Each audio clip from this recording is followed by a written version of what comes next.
Hi, Chris Mc Loone here with Fire Apparatus and Emergency Equipment. Welcome to this episode of Talking Trucks and Equipment. Today, my guest is Chief Michael Greco. He is a volunteer chief with the Hasbrouck Heights, New Jersey Fire Department, also a career firefighter with the Hackensack Fire Department. You may know the name because I'm pretty sure he is a record holder for the most number of covers ever to appear on the most covers ever of Fire Engineering magazine. So, Chief, thank you very much for joining us today. We're going to talk about a few different things. Chief Greco is going to talk a little bit about himself. He's going to kind of give us his history of how he got into the fire service and what he's doing now as chief. Some of the training organizations he's been involved with. We're going to talk about apparatus purchasing. What is interesting to me is that, well, it's not that it's interesting to me. You have to kind of come out of your comfort zone sometimes, or out of your box. I know for me, when my fire company specs out a new rig, we don't have to go necessarily through the same process that Chief Greco does with his authority having jurisdiction. So I want to talk a bit about that, because there are nuances to that that he's going through right now at this moment in time. That are going to be very helpful. So we're going to talk about that. We're going to talk about the rig that they're getting ready to purchase, and some of the unique response areas that Hasbrouck Heights goes to and why all of those needed to be taken into consideration for the design of the rig. And then we're going to talk about his dad. Chief Tony Greco, former chief of Hasbrouck Heights. We're going to talk about his dad, because if you haven't had a chance to meet up with Tony Greco, you've missed an experience. So, Chief, again, my thanks for joining me today. You know, we've known each other for a long time.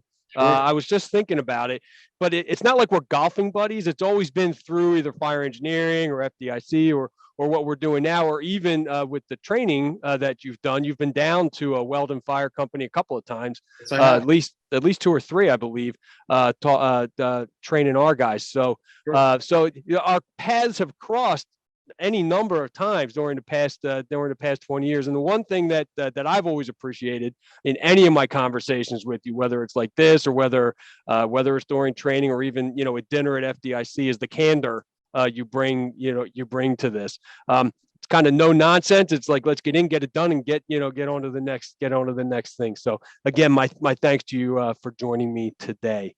Thank you for having me. Absolutely. Well, to get us started, and I've already done so much talking. Just tell us a bit about you. Talk about your journey into the fire service. It's been a part of your life literally since day one. So talk a bit about yourself and how you got into this and some of the stuff you're into. Well, from literally birth, there's a photo of my father, and he has me handcuffed to the stroller, and there's a bunch of firemen surrounding the stroller, and you can see that they're wearing the old school pull-up boots and stuff like that. So it's been in my family from birth. My father has been a fireman since 1974 in Hasbrouck Heights. And obviously he was fire chief in Hasbrouck Heights. So I got to experience some amazing things with him as a younger kid and going into the fire service. He also was he still is a major fire buff. He used to own GTI Fire Videos, actually still does. And he literally would go anywhere and film footage, and he would take me with him. So I got to watch firemen in Brooklyn and the Bronx, Manhattan, Newark, Patterson, Passaic, all these places go to fires at a young age. And I was hooked from when I was 5 years old on the rooftop in Passaic, buffing a fire with my father. I mean, from that age. So it's really cool. And my own son is like, I feel like he's reliving my youth at this point. But I've been 13 years in the city of Hackensack and 20 years as a volunteer firefighter within Hasbrouck Heights right now. Talk a little bit about some of the training you've been doing over the past few years. That's a fairly recent development, I'd say. Like within the last maybe five to 10. Okay, all right. Talk about that a little bit. So I'm involved with Eckert Fire Tactics. I'm an instructor for Bobby Eckert Fire Tactics LLC. We travel the country. There isn't a place that we won't go to teach firefighter skills. And we teach basic firefighter skills, anywhere from forcible entry to ventilation, fire attack, stretching through obstacles, we call it, where it's not just stretching in a regular parking lot. We kind of make it a little bit more difficult for the students. And all of it is done under live fire, which we feel is extremely important. There's a lot of training out there, and not to say that it's bad, but we are the fire department. So we believe that we should be training under live fire, especially Class A. The students have to, no matter what, they have to wear their face piece, so they get repetitions just putting their face piece on, let alone the skill set that we're going over that day. So it's a great organization to be a part of. There is instructors from all over the country involved. Great guys. Bobby's he's developed a business that is truly amazing and fun to be a part of while you're working, and you get to meet people from all over the country. And we went to California last year. So cool deal. Excuse my coffee drinking along the way. No problem. So there are like a million different things we could be talking about, and you and I over the past week or so have had some conversations based on a couple of comments that you've seen that have made me sort of rethink some things. Not to give away my May editorial in fire apparatus and emergency equipment, but it certainly does reference this a little bit. And we've talked. It's about age. It's funny because. I could even say to you, I'm sure, I don't feel, and this might be something that a lot of other people in your position as chiefs deal with, at your fire companies, and we'll get into it in more specifics. But I don't feel as old to people as I probably look to newer firefighters who are my kids' age. You know what I mean? Because and that's a natural thing. And certainly I'm at a point in my career where I'm transitioning to being more of an outside and exterior firefighter. I do drive more than I used to.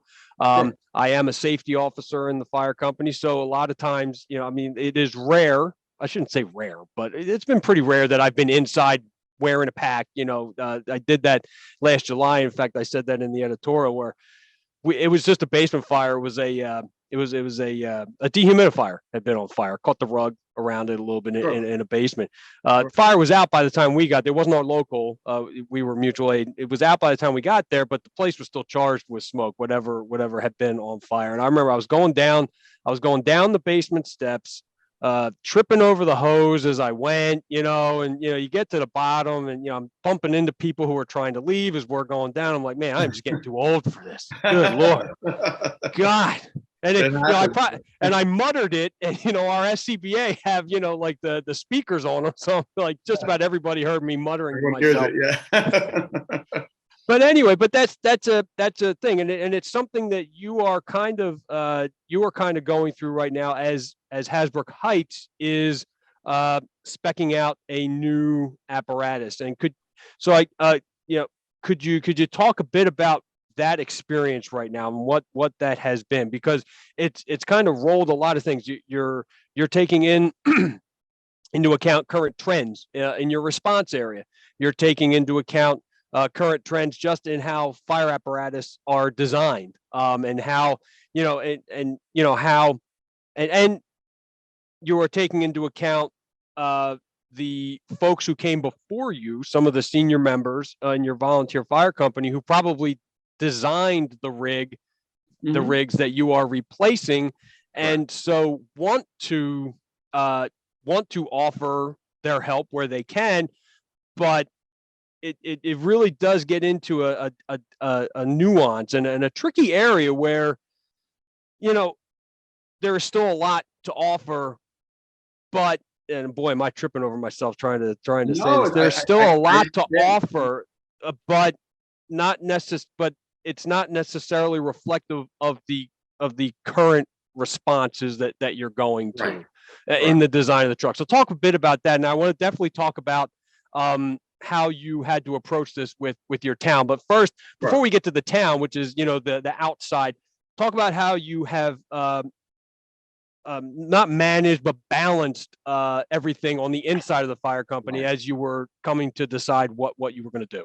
Well, it's certainly difficult. Most volunteer fire departments are company structure, So they'll have company 1, 2, 3, 4, and 5. Let's just say as an example, Hasbrouck Heights, we do not have companies. We're a SOP-driven fire department.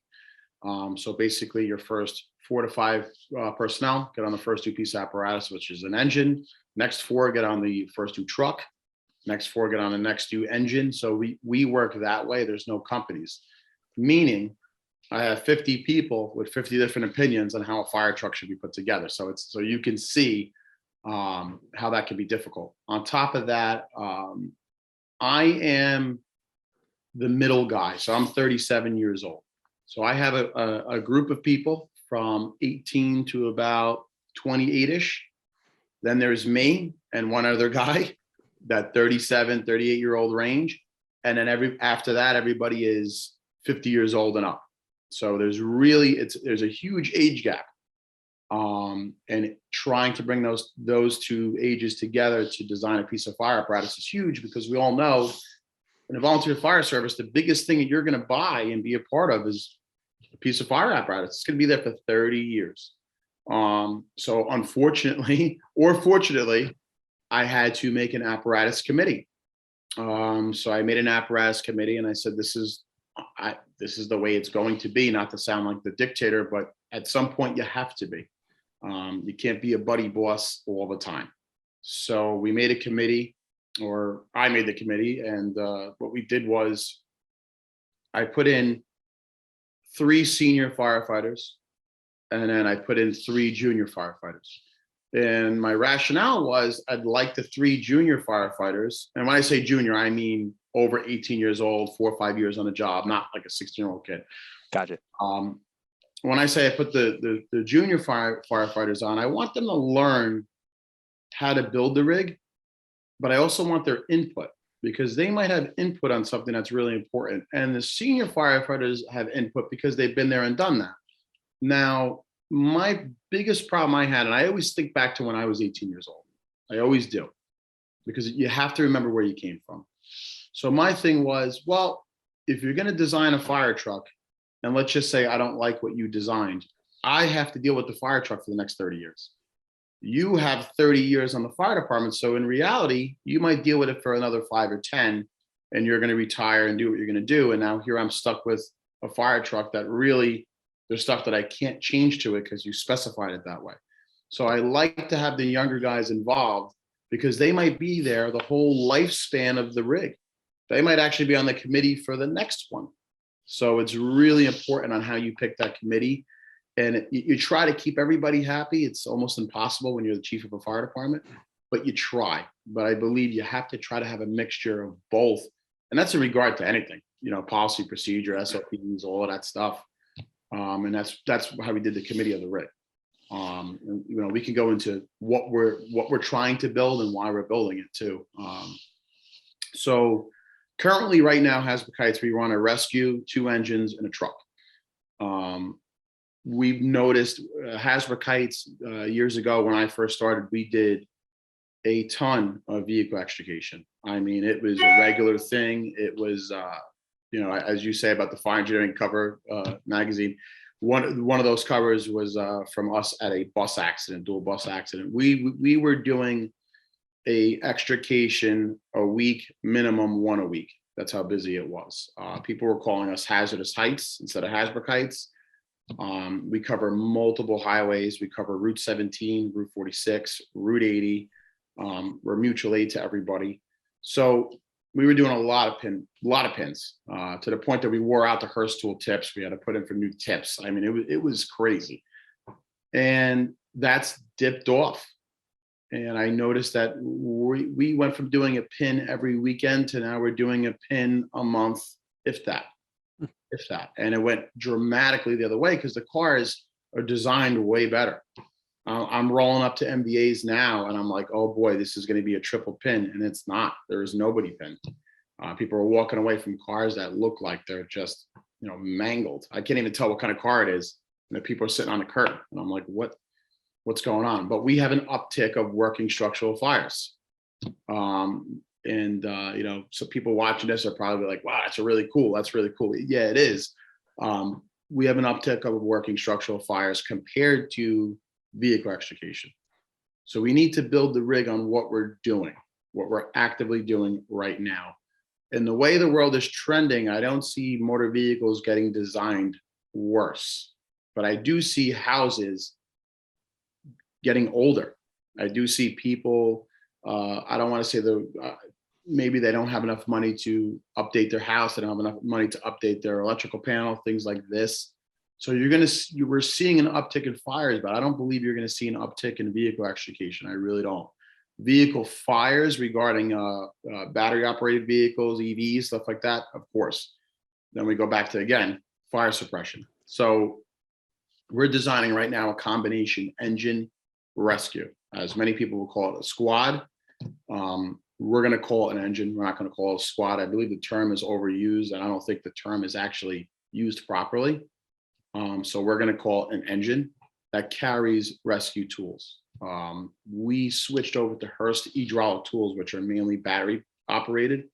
We do have a Hurst pump, the traditional Hurst pump, and we're able to measure and map out each compartment to fit the Hurst tools in it, and while having a low hose bed and everything else that we're looking for in a fire engine, it's able to be done. There's a town in northern Bergen County called Allendale, and I looked at their rig and I was sold.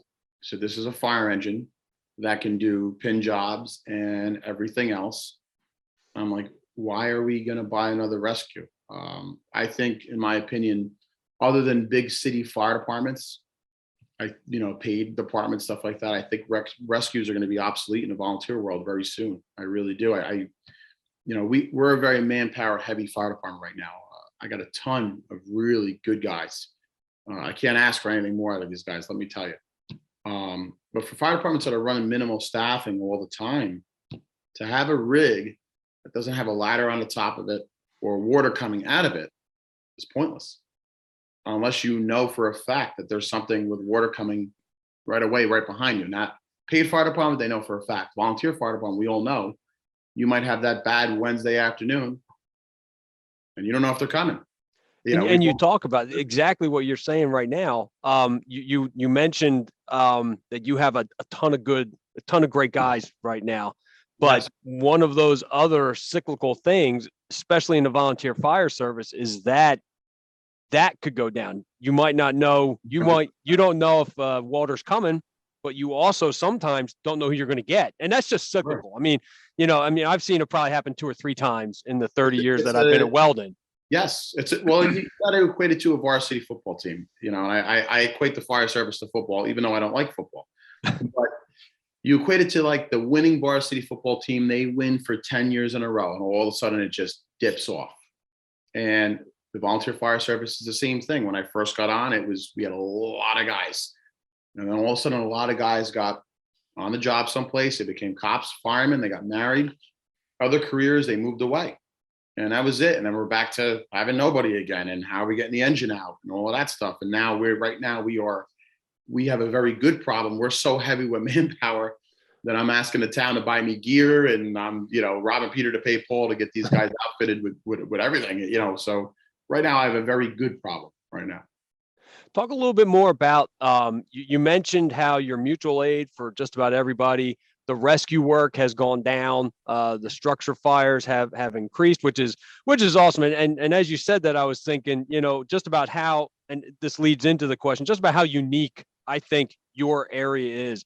For those who don't know northern New Jersey, I mean, you could go from a highly urbanized area and just cross a road sometimes and be in, suburbia, like total suburbia. Not only that, I'm always fascinated by, just when I go there to the office, just how tucked away those places are, but how close they are to the highways, which again, you mentioned that you are. It's a very unique response area, but you at Hasbrouck Heights also have a few things that are unique, that are also going into some of the stuff that you're trying to do with this new truck beyond combining two into one.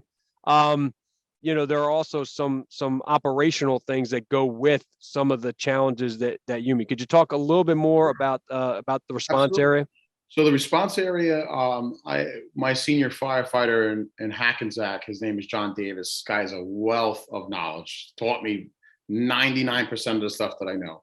Hackensack is the city next to Hasbrouck Heights. So where I'm a volunteer fire chief, literally I border Hackensack where I work, which is a unique situation in and of itself. He calls Hackensack Sample City, and it's a perfect. I always found it perfect because you get a sample of every type of building construction, every type of neighborhood, highway, all that type of stuff, and it's the truth. So being a volunteer fire department, we have to build a fire engine for Sample City, which Hasbrouck Heights is very much the same thing, if not worse. So we are contracted for the borough of Teterboro. So not only do we cover Hasbrouck Heights, we cover Teterboro as well. So within Teterboro is Teterboro Airport, which is one of the largest private airports in the country, one of. So we are contracted to them. They're covered by the Port Authority of New York and New Jersey, if anybody's familiar with that.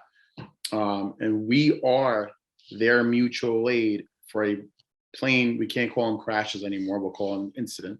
So we are their mutual aid for a plane incident on the airport grounds or outside of the airport grounds. Now, if anybody's ever familiar with an ARF truck, an airport crash truck, it's basically a tanker that carries foam. Now, if they're on the airport grounds, we have to come in and literally supply that tanker with water. Now, we're a very urban area here, but now we turn to a tanker shuttle very quickly now. And we've done this multiple times, not once in a while. In the early 2000s, we went to a number of plane incidents. You could Google them. Some of them were significantly bad and others minor, but we have done this operation with them multiple times. The rigs that we have currently, we have a 1997 KME and we have a 2002 Pierce. The KME has 900 gallons of booster water. The Pierce has 1,000 gallons of booster water. So when you hook up to a crash truck, you will give them 1,000 gallons of water very quickly, very quickly. So most people buying fire apparatus today, they want to buy a 500-gallon tank because they want to emulate a city next door. People want to be, a big city that has 4 letters we all know about. People want to be 500-gallon booster tank and all that, and that's great. And they say, oh, you don't need it. We're going to hook up to a hydrant, everything else. We're very, very, very, very in tune to hooking up to hydrants. We're very in tune to reverse laying. We're on hydrants for car fires in Hasbrouck Heights. I mean, that's how we do it. I believe in, we call it city water. That's hooking up to a hydrant. I believe in being on city water. I don't believe in booster water. I don't. I've seen it go wrong many times. But for the district that we cover, the airport, the highways, we cover Route 17, Route 46, Route 80. You might get out to a section of Route 80 where you have no hydrant. We might have a tractor trailer getting it on Route 80 and I have no hydrant. Or Route 17, I might be in between one where it's going to be 1,000-foot, lay of 5-inch. So we're an urban area, but like we said, Sample City, all of a sudden we're an urban area and then it changes to we're on an airport ground someplace, or I'm on the middle of the highway at 4 o'clock in the morning. And well, you know what? Cool. We do have the capability of having 1,000 gallons of water, which you can do a lot with, especially with foam operations and things like that. So yeah, it's a little bit of a mixture of both. So talk about the rig you're designing. So we talked about the large water tank. We talked about, adding the rescue tools. Whenever, now we're getting into, the trade-off area, where, you want the big tank, but you have to trade off somewhere else. Now, the trend these days, and it's a good trend, is, going to, lower hose beds. My company just took delivery of 2 pumpers back at the end of 2021. Lowest hose beds I think we've ever had. The 2, I guess the 3 trucks that we had before that, very high hose beds. We worked. I mean, we drilled, so we knew what we were doing. We made it work. But really, we identified that, the reality was, it's safer. to have it lower. It's easier to pack. It's easier, Oh, the 100. less you have to do on the rig itself, the better. Sure. So anyway, but that's been a trend. Oftentimes, you trade. Sometimes you have to trade water supply or storage Yeah. for that, lower hose bed. So talk about now. I don't know. I should have asked. How far along are you in the process in terms of speccing it out? Is it just you've decided to do the rescue pumper or the engine? We're pretty preliminary. We're about halfway through in designing this rig, and it's gone rather fast. Okay. Because the committee and the guys on the committee, we know exactly what we need. And luckily, in designing fire apparatus, especially in New Jersey, you could look around, and a lot of guys that are going to be watching this are going to know exactly what I'm talking about. There's murals, there's gold leaf, there's whatever on the rig, and we're not putting any attention into any of that until the end. We're worried about the nitty gritty. What are we doing with this rig? Now, I'll reference Allendale, New Jersey again. They have 1,000 gallon, and guys could look it up if they want. They have 1,000-gallon booster tank, and the hose bed is ultra low. So now my thing is wonderful. If I could get a hose bed 4 feet off the ground with 1,000-gallon booster tank, home run.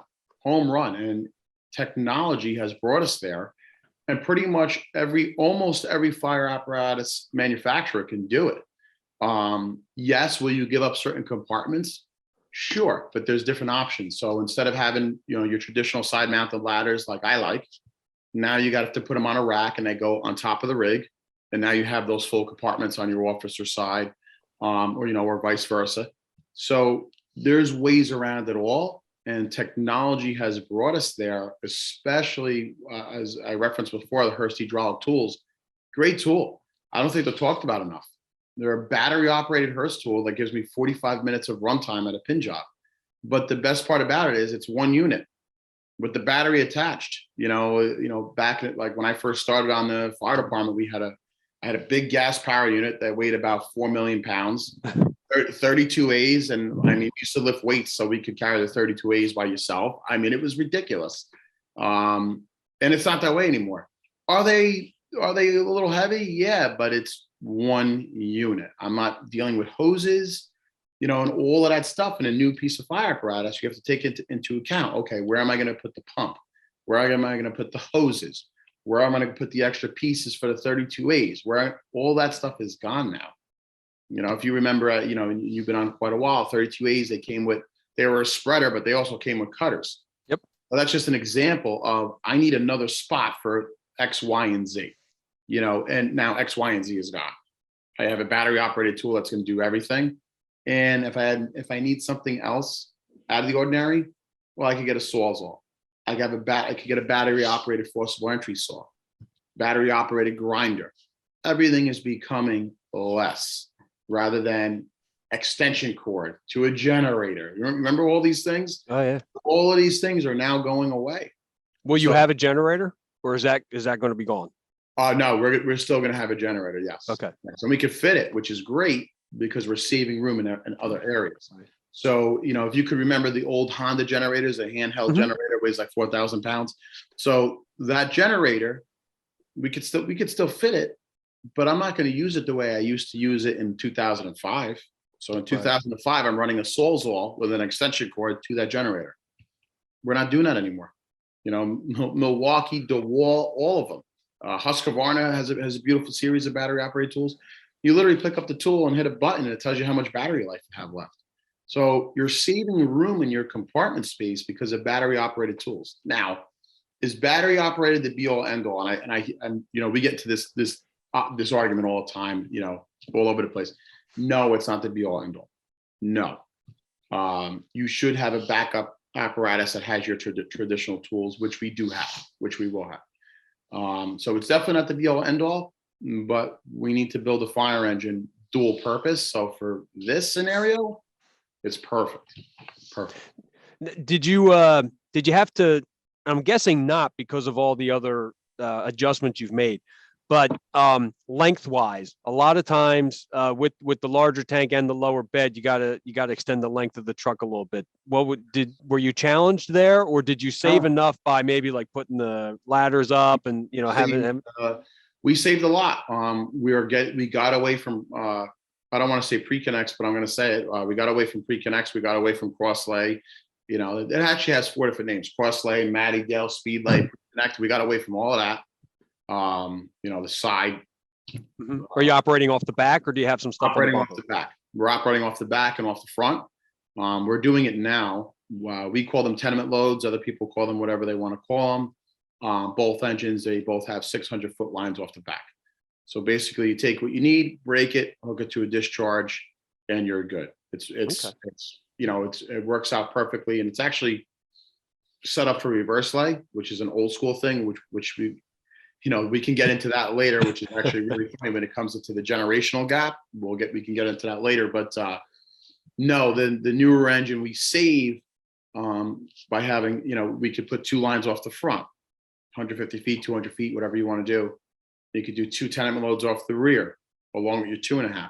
So you save by getting rid of those crosslays. And crosslays, I got to tell you, they're like the bane of my existence. From the second I got on the fire department, I'm like, oh my God. And people, well, if you pack it the Minuteman style, it does this, but the drawback is that. And then you stretch it and it grabs the rear tire of the rig, and you're like, what am I? It never made sense from the very beginning until somebody actually had an editorial in Fire Engineering magazine several years ago as to why they were invented. They were invented to have a pigtail, which is about a 5-foot section of hose, off of the discharge. So you could use it as a pre-connect, but the pigtail was to unscrew it, and you had the load hose on your shoulder, and the rig was then able to reverse lay. But you were able to get out of your seat, jump seat as they used to call it, grab it, put it on your shoulder, disconnect it if you needed to, and they could reverse lay, and you have your bundle with you. So a lot of times I look into, when I have a problem with a piece of equipment and I don't understand like why we're doing this, I always look to why it was invented, and I'll figure it out. I don't care what I have to do. Google, go to a class, whatever. Okay, it was invented for this purpose, but we're not using it for that purpose, and that's why we're having trouble. So pre-connects off of the side, we're not doing that anymore, and that's where you save on your length, and your length is the biggest thing. Our engine one right now, our 1,000-gallon booster tank, that 2002 engine that I talk about, the engine is a monstrosity. It's almost as long as our ladder truck, but that's a good thing, because now we're speccing out a new engine, so we know, oh no, we're not doing this mistake ever again. Same thing with the hose bed. I need a little giant ladder to get to the hose bed. It's ridiculous. We have webbing and straps hanging down to pull the hose down. It's crazy, but it has 1,000 gallons of water on it. So that engine is also a top mount pump, which extended the rig even more. So, okay, well, we'll get rid of the top mount pump. Watch, it shrinks down like this. No pre-connects off the side, shrinks down like this. So before you know it, it's becoming smaller and smaller and smaller. And the technology, I can make the booster tank designed where I can have the hose bed low. So it works out. It's also how you pack your hose too. I see this too. There's a lot of apparatus deliveries that come in, and I look at every one of them. Trust me, because I'm a nerd like that. I look at every one of them. I look at Europe's rigs. I look at all of them. You can have a hose bed 12 inches off the ground. It doesn't matter. If you pack your hose in a fashion that the nozzle is all the way up here and this hose bed starts here, it doesn't matter. I need the nozzle. Yeah. So if I pack the thing in properly, it doesn't matter how low the hose bed is. So we pack our hose beds with a horseshoe. So they're triple stacked. So if you do triple or double stacked, a little bit wider, and the hose bed isn't going to go all the way up vertically like this. It's going to kind of go up right about here. Then there's a horseshoe. The guy can grab the horseshoe. Backup man can grab the second horseshoe, and off they go. We went to a fire a month ago. We grabbed up on a hydrant, city water as I call it. We grabbed city water. We stretched 600 feet of tenement load. No problem. The firefighter, the backup firefighter, who was the officer, and the chauffeur helped them. They walked up the street with 600 feet of hose, and we went up to the second floor of a house fire and we put it out. It was no big deal. And we were mutual aid. So we were on a separate water source. So we were on our own water. We had our own line independent of them. And we're good to go. So it's, it's kind of important. You got to know your response area. That particular response area, they have very poor water. They have a very bad water system. So I don't want to be on their water. I don't want to steal from them. So if I can have a long line that puts me on a different water source, beautiful, helps everybody. So that's how you got to build your rig knowing your response area. So I wanted to get into in Hasbrouck Heights, again, like I said in the beginning, for me, it's not the same process in terms of the authority having jurisdiction. So I wanted to talk about how a rig is purchased in Hasbrouck Heights, and then talk about, we already discussed on the committee managing all the different personalities, but now you have to go out and justify to a group of people who are not firefighters that you need this rig and why you need it. So talk a little bit about that purchasing process for you, and then talk about how you ended up communicating to the civilians who really just didn't have the hands-on that you have with fire trucks to understand why the change was necessary. Sure. So the biggest thing in the fire service is, I listened to Vincent Dunn, and he wrote it, and he also said it, and I believe it was a podcast kind of like this one. And he said the fire service purchasing is mainly done by civilians, and you need to get that into your head, or it's not going to work out. And you want to know what? That man was 100% correct. I listened to that about 4 or 5 years ago, whatever it was, before I became fire chief. So I had that in my head years ago. Like, you know what? Purchasing for fire stuff, whether it be a length of hose or a fire truck, is not going to be done by a fireman. So the best thing that you can do is talk in layman's terms. That's the best thing that you can do, almost to a point where it's annoying to the person. And I've had discussions many a times with councilmen, mayors, of things of that nature. Hasbrouck Heights, where everything is municipality driven, they control all of the purchases, doesn't matter what it is.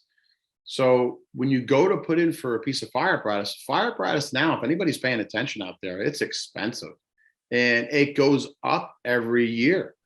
So you're going up 10 to 15% each year. Your delivery time is anywhere from 2 years right now, and up. And it's not just one in particular manufacturer; it's all of them. They're all having the same problem. We're having a problem getting fire hose right now. Everything is on back order. I ordered a ton of fire hose. Everything's on back order. So you have to go into, and I don't want to say the word politician because they don't like that word. So when you go into the higher ups of your town, you have to go in there explaining what you need, why you need it, and that it's not for you. And I want everybody listening to this to understand this. Most people that are not in the fire service, they're thinking that you're buying a fire truck for yourself. Same thing with a fire chief's car, all this other stuff. They're thinking that you're buying a fire chief's car for yourself. So when I spoke to one of my higher ups in the town, I said, if I had it my way, I'd have a stick shift 1968 Seagrave ladder truck with no exhaust on it, screaming loud, and we'd all be hanging off the back of it. But I don't have it my way. That's not what NFPA says. So this is what we have to do to follow the rules. So, and when you break out the NFPA, you break out the rule, you break out, okay, this is what we have, and this is what we need to do. They then start to understand it. But there's also a mindset that I've seen where it's, let's go fight with the town or the city or whatever. It's everywhere, by the way. Let's go fight with them for what we need. There is no more fight left. You got to understand that the way the economy is, the way everything is, you go to fight with these people, they're going to show you factual information of the money that they don't have. So you have to be a little conservative when you go to buy a piece of fire apparatus. You have to be willing to give something up, whether you're volunteer or paid. And I know people don't want to hear this, but it's the truth.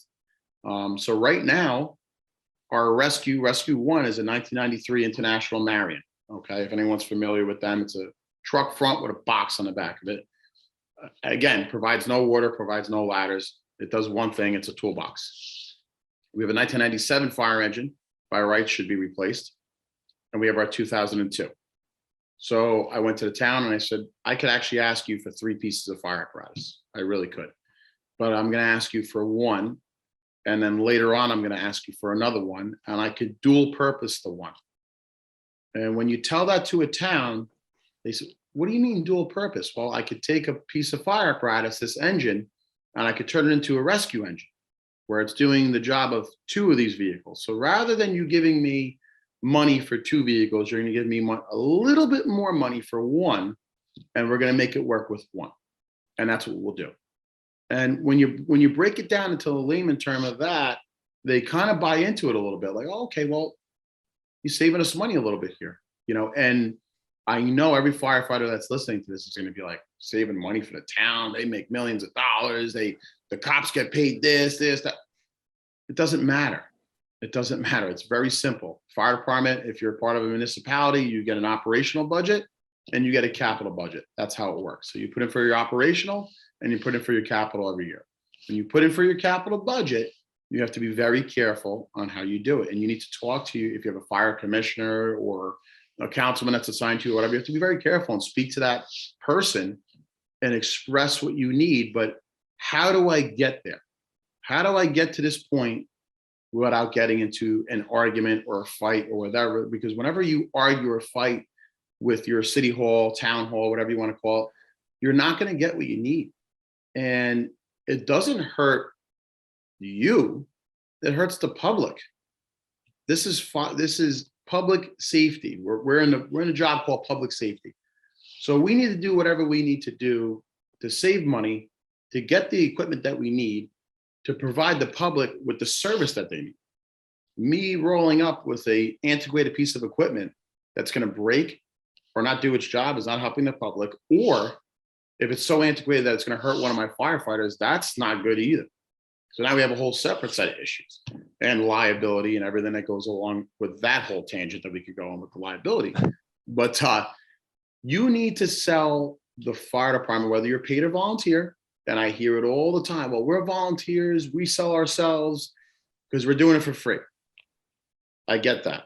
There's no one that gets that more than me. I've been doing it for free for 20 years. But you want to know what? I signed up to do it for free. I went into this knowing I'm not going to get a paycheck. So yes, you can use that as part of your argument, but not all the way. Be very careful. It's a slippery slope.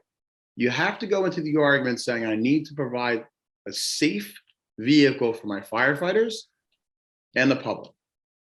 When you go, and you have to go into it saving money. We were slated to get a new apparatus floor in Hasbrouck Heights.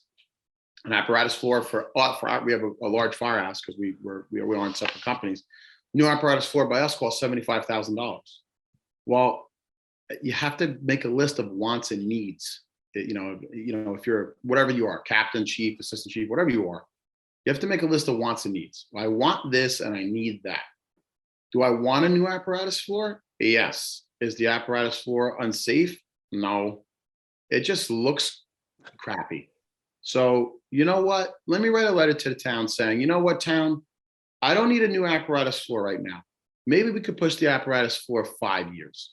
So we're going to save you $75,000 by pushing off this floor 5 years, because that's a want, it's not a need. So let's just push it off. Okay. Then you come back and you say, well, I also put in my capital budget for a fire chief's car. You know what, town? What's more important to me is getting this fire engine more than anything. Now, we also put in for 10 sets of turnout gear every year, which we get. Remember, the town is really good with us with the turnout gear. We always get it. So I really want a new fire chief's car. I'm trying to replace a 2012 Chevy. I really want it. Do I necessarily absolutely need it right now? That could hold off for another year. I could wait another year. Maybe not more than another year, but I could wait another year.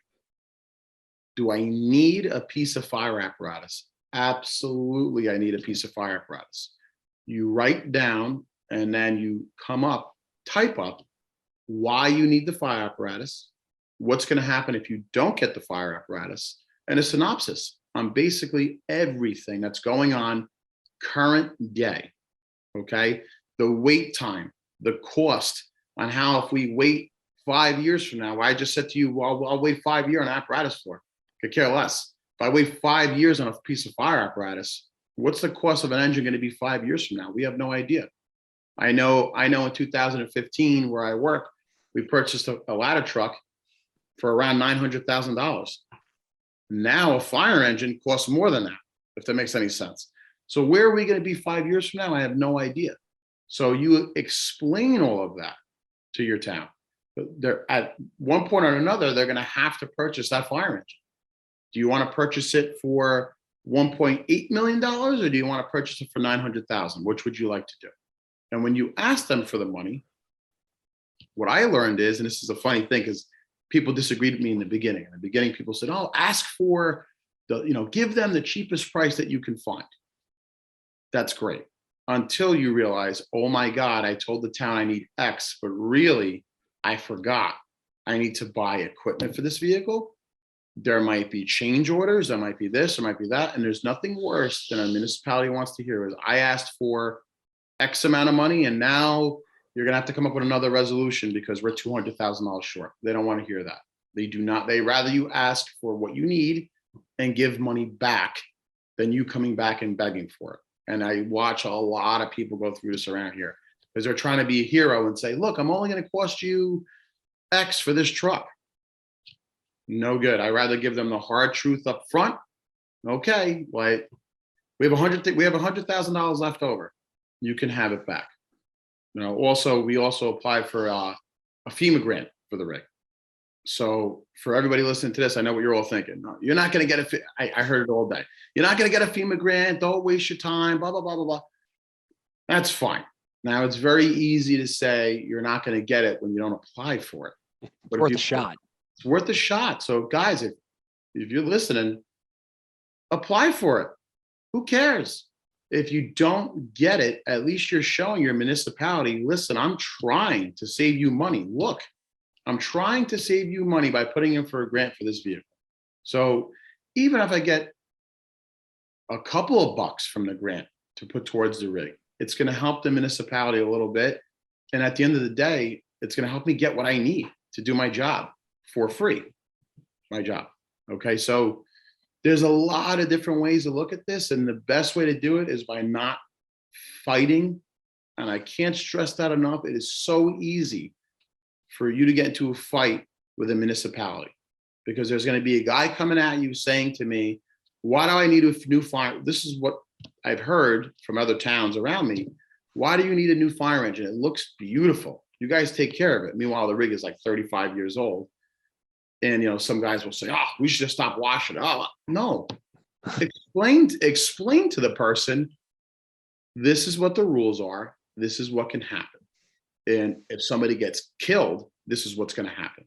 Somebody's going to come in and investigate every little thing. Now, if anyone listening to this ever been through a line of duty death or a civilian death, they investigate the entire thing from receipt of alarm all the way through.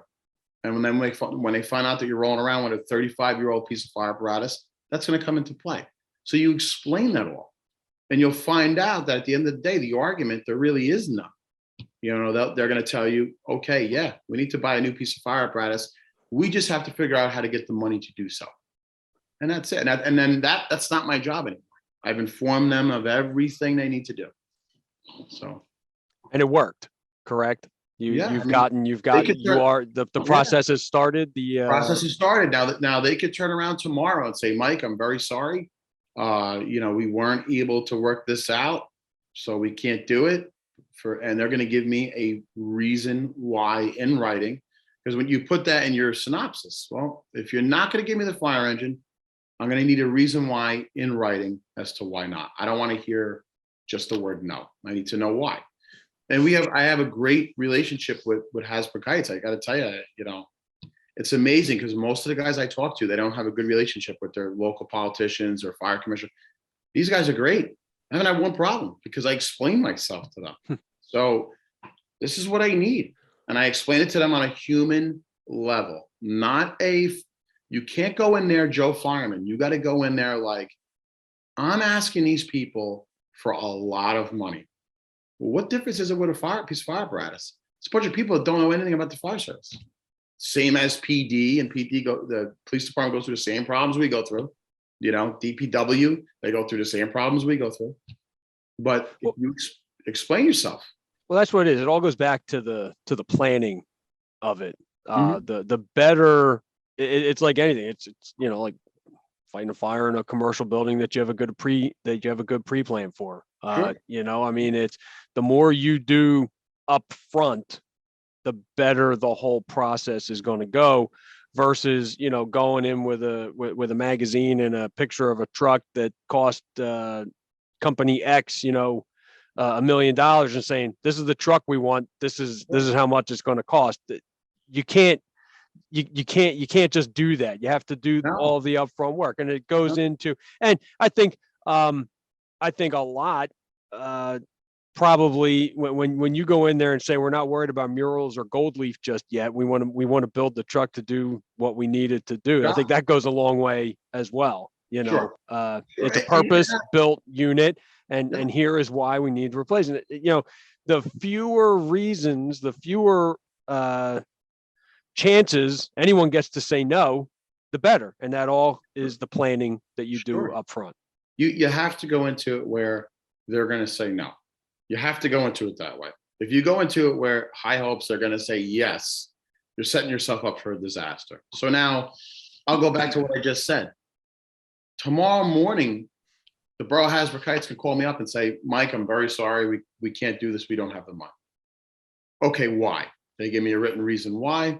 Okay, well, next year, 2024 capital budget, we're going to put for it again, 2025. We're just going to keep on putting in for the same exact thing. And at some point, something's going to have to give, because I put it in writing, and guys, big thing, if you listen to this, put stuff in writing. Don't talk, put it in writing. Trust me. You put it in writing, okay, it's going to cost way more a year or two from now than what it's going to cost right now. So in their mind, okay, well, I don't want to pay $200,000 more for the truck just because time passed. So you have that. Now, the squad concept, I want to go back to that really quick. That was about 4 fire chiefs ago at this point in Hasbrouck Heights. He said we should go to a squad concept. We should start doing it. So I originally got the idea from him, and we walked through it, and it kind of went away a little bit. But then I'm like, no, it shouldn't go away. You know what? That's the direction we need to be moving in.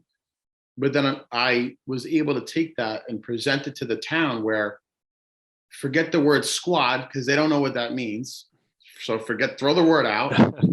And I'm going to multi-purpose this vehicle. 2 vehicles into one. That's what they want to hear. They don't want to hear the word squad. They don't know what that means. Half the people in the podcast don't know what squad means. I got news for you. So, we're not going to call it a squad. We're going to call it, engine company 3. We're not going to call it squad 1, because we're not a squad. There's no rakers. We're not building a raker show off the engine. But that's the deal. Like you have to prove how I'm going to save you money and why I need this piece of fire apparatus. But I have to prove how I'm going to save you money, because right now, the way the economy is, they're looking for any which reason to tell you, listen, this is going wrong, that's going wrong, our tax base, this, that. There's always a problem. I got to tell you, when you investigate it on your own, when you're a nerd like myself and you take the time to investigate how much money they have in coming in versus how much money they have going out, whatever the reason may be, we can argue about they're paying the cops, they're paying it, whatever the reason may be. When they come back at you with a valid reason as to why they can't purchase something, you're going to look pretty dumb. So you have to know your facts, and you have to at least try to save them a little bit of money and show good faith if you want to get what you want to get. It's no different than me asking my father for a bicycle back in the day. Dad, I want this bike. Do you really need this bike? Yeah, I really want this bike. Well, that's way too expensive. Isn't there like a cheaper one? No, but I really, really want this mongoose. It's so cool. All right, well, let me think about it. It's the same exact scenario. We're just now we're adults now buying fire trucks. It's very similar, very similar. This mongoose doesn't have a gyro, so it's a little bit cheaper. All right, we'll go over there this afternoon. Okay, and that's how it's very similar, I find. Speaking of your dad, I wanted to talk a bit about him today before I let you go. Sure. Chief Greco's father was once chief of Hasbrouck Heights. He has a very interesting history. If you ever want to, I mean, for a guy, like with the natural gas explosion of his house early on. But what's interesting is you mentioned in the beginning about how from day one, the fire service has been a part of your life. You have not only had a chance. Well, I could be wrong on this. I believe you volunteered with your dad at one time Yes, at we were Heights. together. Yeah, retired. Yeah. But at the same time, you've had an opportunity to work with your dad Yes. because he was also a Hackensack Fire Department dispatcher. Yes, he was. But I wanted to talk a little. You touched on some things in the beginning. Long time fire buff, but what I mean, yeah, I'm telling you, you sound like your dad when you imitate him doing the bike. I mean, I was hearing. Yeah, I your could dad. do it. I got it down. I learned. We practiced at work for several hours with the guys at the table. And I would do a fake mustache like this and the voice and everything. I got it down pretty good. Yeah, hard to do. Yeah. One of my favorite stories about your dad, and I'll have to kind of clean it up a little bit, but right. We were one of the FDICs back in the day. You were young. You were probably in the 18 to 20 year zone. I'm not positive, but right. You were there. You were staying with him, and he was snoring. And there was another firefighter with you, and you had a fire extinguisher, and you were like, "Come on!" No, it was worse. It was an SCBA cylinder. Yeah. And you were like, "Come on, snore again." And I did it, and it was a disaster. But he snored so loud, and I couldn't handle it. I grabbed the SCBA cylinder under one arm, and like I said to you before, we used to lift weights a lot, so I was strong, and not so much anymore. I grabbed the SCBA cylinder, and has anybody ever heard an SCBA cylinder turn on when it's not hooked up to anything? It's deafening, and I mean, it destroyed the room. I mean, if everything on the countertops went flying, it was like earth-shattering loud, woke everybody up, But yeah, that's the kind of relationship I have with him. We're like, we're like friends because we were firemen together, So it's been when we talk a little bit about 10-Town Tony, because that's your father. I mean, like people don't understand. I talked about North Jersey and it's a unique area and stuff. I don't know if there's a more well-known individual in northern New Jersey, at least in terms of your area there. Than your dad. I mean, just the fact that when we went to Rochelle Park a couple of weeks ago to do some filming, he's the one who got us in. Right. So talk about 10-Town Tony, because I've never met somebody with probably as good a sense of humor about himself. As your dad. Right. He's politically incorrect. He's loud, curses, everything, and guys love it. And he's called 10-Town Tony from one fire in particular, but he was very heavy with calling mutual aid. And at one fire in particular, they did count 10 towns at the fire, 10 different municipalities that showed up to help out. And, that was just the way he was. But and I tell guys all the time, guys make jokes about it, and some guys make jokes about it, and you don't know if they're joking or if they're kind of being serious, where it's like a negative joke. Because there is negative jokes in the fire service. We all know about these people, right? they actually don't like you, but they'll come out with a joke instead of saying, "I don't like you." So there's that. But at the end of the day, to be called 10-Town Tony, that means you had to have some working structure fires to call 10 towns at. So at the end of the day, joke or not, they had a significant amount of fire duty when he was chief. There's one guy in particular that calls it the Warriors. My father had, as I said before, a huge fire buff. There was a deputy chief in Newark that told my father, always remain an alarm above the fire, regardless of what is going on, remain an alarm above. If you got a second alarm, start your third alarm out, and so on and so forth. And he listened to that. So when he became chief, the position I'm in now, that's the way he rolled. And they were going to fires all the time. I mean, they did. It was wild, and I was there for it. I was the kid in the chief's car with my father. I was there for it. It was wild. I mean, it wasn't uncommon for this small little volunteer fire department to roll up to heavy fire on arrival minimum once a month. It was, at one time I can remember they had a house fire. They had a critique the next morning. During the critique, they had a house fire right then and there. It was crazy. So he always believed in being an alarm ahead of the fire, and they called him 10-Town Tony. Now you fast forward years later, and I'm taking a class with Anthony Avillo on it was a command class, and he said in the class, if I don't have guys standing out on the street with nothing to do, there's a problem. So I'm like, holy cow, that goes right back to this whole 10-Town Tony thing. So you'll see somebody made a joke and they called me Mutual Aid Mike. I'm like, what? I really don't care. My working fire assignment is built up, and I rather, as John Davis would say at my job, I rather have it and not need it than need it and not have it. And I got to tell you, it's the truth. If you got to work in fire and there's heavy work, I call it heavy work. There's heavy work to be done. You don't have enough guys to do it. That's a problem. If I have a lot of guys in the street with nothing to do, yeah, they're aggravated, but it's not a problem. Right. It's really not a problem. And that's how he based his fires. And I got to tell you, that's how I base my fires too. Now, from time to time in Hackensack, you ride the seat, staying in like acting captain or acting lieutenant. I don't know. I thought. No, I'm not an acting officer. But no. Do you ride the seat at all? I thought you did. I thought there was you must have been. It must have been Hasbrouck Heights. Your dad was there. He was doing his live thing. Oh yes, one in particular fire. I was in a seat, but that's not a typical thing for me. All right. I'm not on a lieutenant's examination, or I haven't taken any of that stuff. Yeah, I enjoy. Well, that kills my next question, Mike, because I was going to say, did you ever get to talk to your dad on the radio, while you were riding the seat? Oh, yeah. It's only been once, No, plenty of times. In Hackensack, sometimes if you might have a radio problem or you can't get the incident commander because he's busy, Hackensack has the capability of talking. The desk is able to talk to you on Fireground as well as our Channel 1 channel. So I've dealt with my father many a times at work. I had my father wake me up in the dorm at work like he would when I was a kid going to school, and I just had flashbacks, and I'm like, dude, leave me alone. I just like, no. So no, I went through it all with him.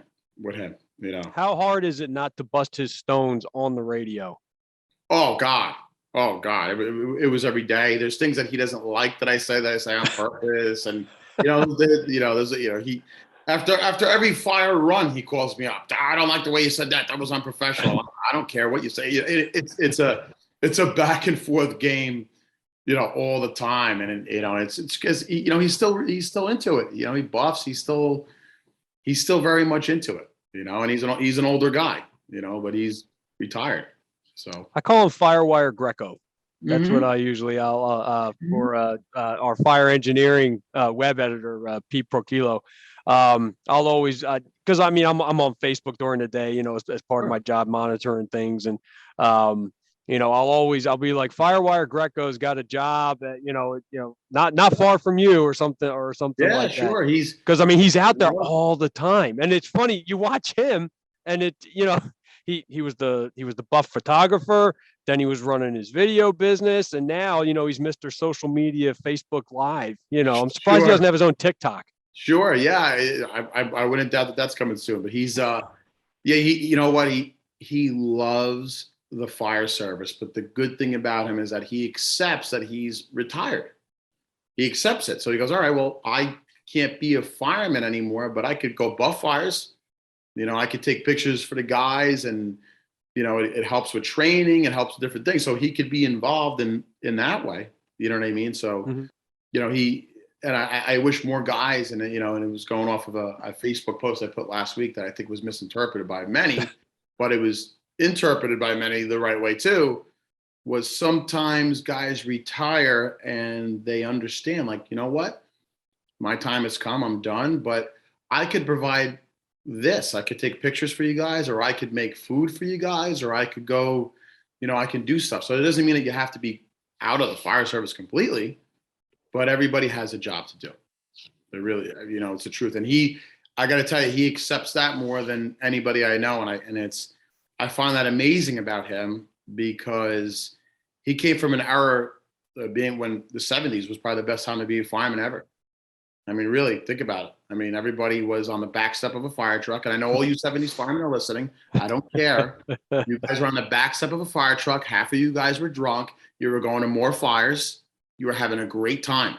And I know you guys are probably smirking, and it's the truth. So I could get it that stepping away from the fire service could be difficult. So I watched my father step away from it, and he's fine with it. He's fine with it. That's awesome. Well, for those who don't know, Tony likes to call himself the official FDIC photographer. So you will, for those of you who are going to FDIC, you will see him around. What you got to look for is a guy. He'll probably be complaining about a hip or maybe something in the leg. For as much as he loves it, that's part of his shtick. But you got to be looking for him. He's got the single pod. It's not a tripod. It's just a single pod that he uses to keep the camera steady. You'll see him all over the place at FDIC, and you should absolutely stop him and say hello and ask him because he's a character. He does have his opinions, but he is I have found to be a wealth of knowledge. And it does, a lot of it does stem from your response area and just the experiences he's had. But it's been interesting, watching you through this whole process, because my first introduction to you was probably after the first FDIC I spent with your dad, telling me about all the covers he got on fire engineering, and how, and especially the ones with you in them. And I remember the bus rescue because I think I was fire engineering's web editor at that point. Yeah, that was 2005 that happened. Yep. Yeah. So I mean, like I've been there for a few of them. So, but we've been on for a while. I want to be respectful of your time. It is your day off, so thank you very much for joining me. I think we've got a lot to talk about on another podcast because, well, first of all, as the rig's being built by whoever you go with, we're going to want to talk to you about that. We're going to want to talk about it once it's in. I don't think it'll be long before it sees some work, and you'll be able to absolutely take, all of those, not arguments, but all of those reasons you laid out for the town council or however it is, board of commissioners. I'm not, and you'll be able to say at that first job, this is exactly what we needed it for. As you can see, and you'll be able to probably, measure it just in terms of, not injuries necessarily, but slips and trips or whatever. And you'll be able to say, with the rescues in particular, like the rescues being down. So it sounds like you're building a truck that is going to be a fire truck first, which is always a good thing. I'll be opinionated on that. Always a good thing for it to be a fire truck first. It is a tool. I tell everybody, this is do not be emotionally attached to the fire truck. It is a tool. It's no different than a Halligan tool. It's a tool. See, that's a difficult thing for me to do because I'm a sentimental guy, and me too. Oh, me too. We recently, and I've said this. I've written about it too. People are probably getting tired of hearing about it. When I joined the fire company back in 1993, we had two 1981 American LaFrance engines, Century chassis. I loved these. If you hear them, they sound like what a fire truck is supposed to sound like to me. Unfortunately, when we replaced those two vehicles, we couldn't keep them. We had, part of the budget process to replace was to sell, and use that money toward the purchase of new ones. Sure. So a couple of years ago, we found out, so they were sold to a company in Western Pennsylvania who then sold them to a private owner. And he actually let a fire company in Virginia use them because they were still in real good working order. And one thing that occurred when we were looking to replace, we were replacing two. And one of the things we learned that both of them had just been moved to a museum because the fire company that had been using them, they were still in working condition. The fire company that had been using them were had upgraded. Obviously, I mean, there were 81 LaFrances. I mean, you gotta do it at some point. So anyways, we got an opportunity to take one back. We leased one while we were waiting. We didn't use it. It never functioned as an engine. It's an 81. We used it for personnel. Anyways, so that emotional attachment, I'm already emotionally attached to it again. I hope we never have to give it up. We still have it up here. Yeah. We're having trouble finding a place to house it, but the owner has said you guys can keep it and use it as long as you want. I would not say we restored it, but we did change. It's all lettered as Weldon Fire Company again, like we had it back in the day. So it's just funny. You mentioned that emotional thing. Yeah, I'll tell you what, it's a lot easier for me to not get emotionally attached to the trucks we build today than that one. The old one. Because I mean, it was the first one I came in on, but it's also such a unique looking fire. All of them back at that point, the old Max, all of them. I mean, even like when I was a kid, my father had built a 1990 Seagrave RA 110, heavy duty ladder. They were unique. There wasn't a lot of them around. City of Hackensack had one, Hasbrouck Heights, a few other places, but it looked like a New York City rig, but it was not. It was a 110 RA heavy duty. The thing was literally a tower ladder, but without a bucket on the front of it. It was a monstrosity. It was a freaking crane, big 18-foot jack spread. The thing was a monster. And I was emotionally attached to that rig. I'm like, oh my God, I love this truck. But it was the first ladder truck I ever rode, So now and I was on the cover of, we talk about the cover of Fire Engineering Magazine. That's right. I was on the cover of Fire Engineering Magazine with that truck, with my sister. Prior to that truck being scrapped, the day before it was scrapped, I took my son and my daughter and I put them on the bumper of that truck and I took the same exact photo. Oh, that's great. And then it was scrapped and that was the end of it. So, but so I do have that emotional attachment. I understand what you're saying. But when you go to purchase a new vehicle, try not to put the emotion into it. Because then before you know it, you end up putting all sorts of stuff that you want to put on because of the heritage, the pride, the ownership, the traditions of your fire company on that rig. And before you know it, there's no money to do what you had to do tactically, so my thing is build the truck for what you need to do. And at the very end, okay, we have a little bit, we can put in, okay, whatever we're going to put over the top. It's going to say this or whatever. If you want to put your gold leaf, if you have enough money, whatever you want to do. But the fact of the matter is build yourself an operational rig first and then everything else second. Perfect. I think that's a great way to wrap this one up. But I do want to do another one of these as the process continues. And there's a lot of other stuff to talk about when we talk about Apparatus. And like I said in the beginning, one of the things I've always appreciated is your candor with this stuff. It's very no nonsense. It's very practical.